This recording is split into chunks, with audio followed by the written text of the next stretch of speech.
Kamusta, Leo? Welcome to Like a Tarot. Alamin natin kung anong energy ang ipapakita or message gamit itong mystical cards.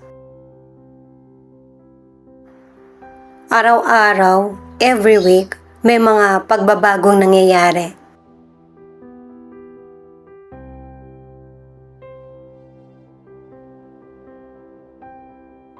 Ibig sabihin ng card na ito ay may ilang Leo na binibigyan ka ng mensahe ng spirit guide mo sa mga kanta or umuulit na sitwasyon. Maging aware sa mga signs. Pero kahit na hindi mo to mapansin, mapupunta pa rin sa iyo kung ano yung nakalaan. Nakatulad na sinasabi ng card na ito na kahit na matagal mo itong hindi mapansin, nasa right timing. May ilang Leo na hindi mo naman plano magpunta ng ibang lugar or magbakasyon or magpunta sa ibang bansa, pero dumarating sa iyo yung pagkakataon. At marami pang darating na pagkakataon na kailangan mong subukan. Maraming paraan ang universe na para makarating sa iyo yung blessing or milagro. At hindi mo mapapansin na dumarating ito sa iyo. Kusa mo na lang na igagrab yung opportunity. Yung bang nagtutuloy-tuloy ka na lang kung ano yung mga dumarating na pagkakataon. At saka napapansin ko sa mga cards mo, huwag mong maliitin kung ano yung darating na pagkakataon. Dahil sa malaki ang maitutulong nito sa buhay mo, may malaking pagbabago. At yung tuloy-tuloy ba, halimbawa sa career o kaya sa negosyo. Kung yung pintuan ng pagkakataon ay nakasara, merong mga bintana. Isa doon magbubukas para sa iyo.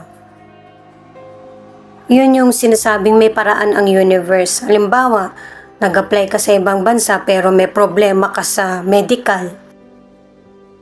Medyo matagalan man or madelay, hindi yun magiging hadlang.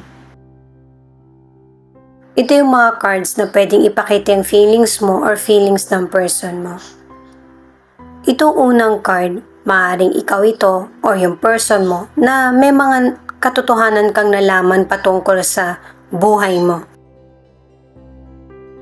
na magbibigay kaligayahan at kasaganaan.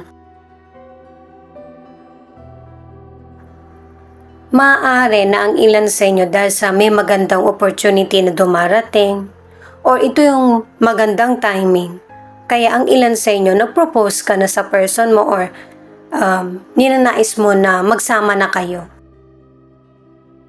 Maaari din na sa career ay merong magandang opportunity na dumating.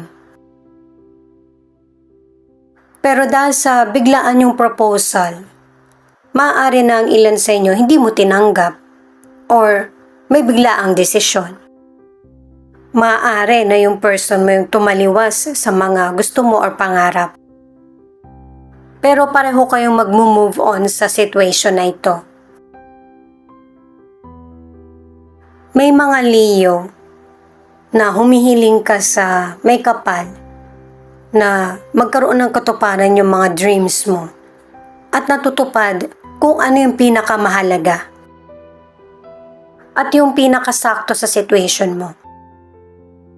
Kung naging broken-hearted ka sa person mo or pinaasa ka niya or niloko ka niya, ito yung naging dahilan para hindi ito yung piliin mo. Hindi love ang piliin mo. Or hindi ito yung i-focus mo kasi ito yung makakasira sa iyo. Dahil sa mas inuna ng person mo yung sarili niya, may ilan sa inyo na natuloy ang nagkahiwalay or hindi na kayo nagkausap ng person mo. Kasi sa mga unang cards pa lang, hindi na siya nagseryoso eh. Kahit na meron pa kayong binuong pamilya o nagkaroon man kayo ng anak. Ito yung mas bibigyan mo ng atensyon, yung mga responsibilidad para sa anak or mga anak nyo. Binibigyan ka na ng sign ng universe or ng spirit guide mo na maraming bintanang bukas kahit na may mga pintuang nakasara. Pinapapili sa iyo yung mas promising kesa sa ikakalungkot mo lang. Paalala para sa mga bagong viewers na ang reading na ito ay timeless reading. General reading, ano man ang edad mo, gender mo, magkaiba man kayo ng zodiac sign, kunin mo lang kung ano yung akma sa sitwasyon mo. At saka ikaw na rin magpalit kung si person mo ba ito or ikaw. At ito ang start ng 1 week reading mo. Unahin muna natin yung situation mo na cards. Queen of Pentacles in reverse, King of Pentacles in reverse, 9 of Cups. Base sa ipinapakita ng mga cards, pareho kayo ng person mo na ang situation nyo. Yung bang palagi kayo nag-aaway, yung relasyon nyo or bahay nyo, nagiging kampo na ng pagtatalo. Kailangan pareho kayong maging mature at magising sa katotohanan na hindi dapat ganito yung relasyon or connection na binubuo nyo. Pareho na kayong wala sa control, kaya ang advice ng cards, solusyon ang hanapin nyo, hindi yung paulit-ulit na pagtatalo at magsisihan kung sino may kasalanan. Sa career o negosyo, hindi nagiging maayos ang takbo nito. At hanggat maaari kung ano man yung kaguluhan or hindi maunawaan sa career o negosyo, dun lang yon. Hindi na kailangan dalhin pa sa bahay. Kasi kung sa bawat sitwasyon mo sa buhay, ilalagay mo yung problema, mahihirapan ka talagang harapin yung or mabigyan ng solusyon yung problem. May ilan sa inyo may success ka sa career or sa negosyo, kaya lang napapangunahan ng emosyon or galit. Single man or nasa relationship, anuman ang gender mo, meron kang maganda at maamong muka. Pero kapag nakikita na yung hindi mo makontrol na emosyon, lalayuan ka nung ibang tao or person mo. Kasi single ka man or nasa relationship, yung buong emosyon mo sa isang situation or person, ibinibigay mo or ibinubuhos mo. At saka single ka man or nasa relationship, makakahanap ka ng person na makakapagpapuno at makakapagpasaya sa buhay mo. Lakasan mo yung loob mo kasi darating sa iyo kung ano yung deserve mo. The Hermit, the Empress in reverse, 8 of Wands. Ito yung mga cards para sa solution. Sa mga naunang cards at kahit dito, nagkakaroon ng problema pang material. At ang advice ng cards sa iyo ay maging kalma, i-relax mo muna yung isip mo, magkaroon ng space. Hanggang sa pumasok sa kaisipan mo kung ano yung magandang idea na para matugunan yung kailangan mo pang material. Yung mga naging problema mo sa nagdaan, wala namang nanatili eh. Kaya kung yung problema mo ngayon, hindi rin mananatili. At saka kailangan ng balanse. Huwag yung puro problema na lang yung iisipin mo. Isipin mo din yung kalusugan mo or maalagaan yung sarili mo. Ang ilan sa inyo pagdating sa financial, nagkakaroon ng kagipitan kaya may ilan na magbabago ka ng ruta. Kumbaga, ibang career or magdadagdag ka ng negosyo or ibang negosyo yung pipiliin mo para lang matugunan yung kailangan mo sa financial. May ilang Leo na meron ka namang sapat na financial pero nakukulangan ka pa din. At ang advice ng cards ay maging responsable sa paghawak ng financial para unti-unti matugunan mo kung ano yung kailangan mo or dapat bayaran. Umiwas din sa mga high risk na investment. mag-slow down pagdating sa financial para ma-manage mo ito ng tama. Para sa ilang single, may mga potential person na nagkakagusto sa'yo pero hindi mo sila binibigyan ng pansin. Iba yung nasa isip mo or damdamin. O kaya focus ka sa career. Pero may darating pa rin na potential person na talagang magugustuhan mo. Teka lang guys, sasagutin ko lang yung tawag. Ulitin ko lang ulit na meron kang potential person na magugustuhan mo. Maaari na makilala mo siya sa ibang lugar o kaya ibang bansa. O kaya sa online. Ang ilan naman sa relationship, pinapairal mo yung maturity sa relationship nyo. Kahit na marami kang gustong sabihin sa person mo, sa mga gusto mong baguhin niya para yung relationship nyo ay mag-work, pero base sa mga cards, hindi mo naman kailangan magkimkim ng saloobin. Mas maigi na pag-usapan yung maliit na problem kaysa sa iipunin ito hanggang sa hindi na makokontrol, magkasabay-sabay na. Six of Cups, the King, the Tower.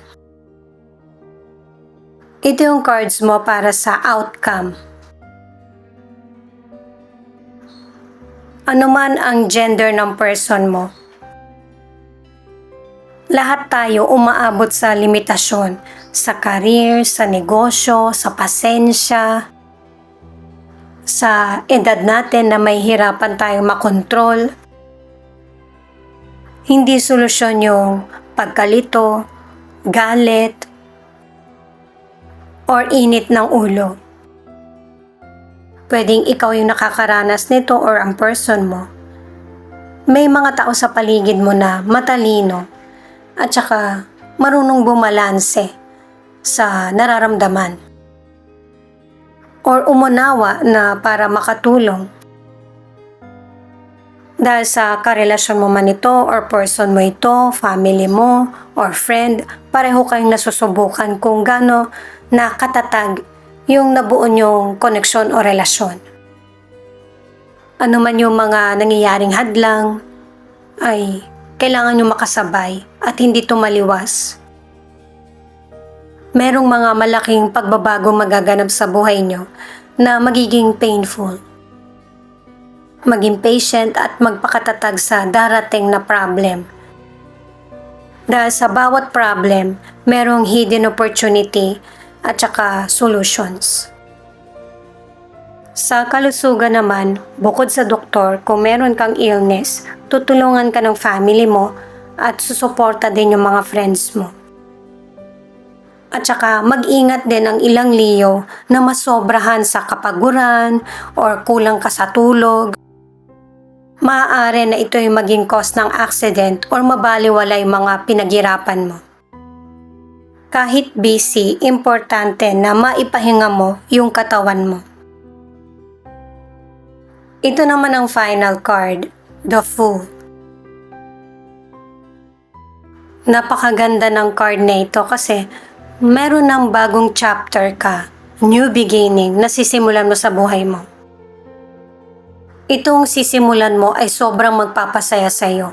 May isip mo pa na bakit ngayon lang dumating. May mga sisimulan ka na hindi mo pa na-experience, pero pag-aaralan mo. Worth it yung oras na ilalaan mo. Para sa ilang single, may potential person na hihingin yung kapatawaran mo. Patatawarin mo pero magiging maingat ka na. Ang ilan sa relationship, wala kayong formal breakup ng person mo, pero magbabalik siya at sa pagbabalik niya, bibilib siya sa iyo. Libra, Gemini, Cancer. Ito yung ilan sa 12 zodiac sign na nangunguna sa reading na ito. Kahit na bumilib pa yung person mo sa iyo, hindi mo na siya tatanggapin. Ang ilan naman, makasurvive man ang relasyon nyo ng person mo, paiiralin na yung pagbabago sa relasyon. Ito naman yung ilan sa letra na posibleng andito yung letra ng pangalan ng person mo or letra ng pangalan mo. VSE, AZC, GDL, MF, K.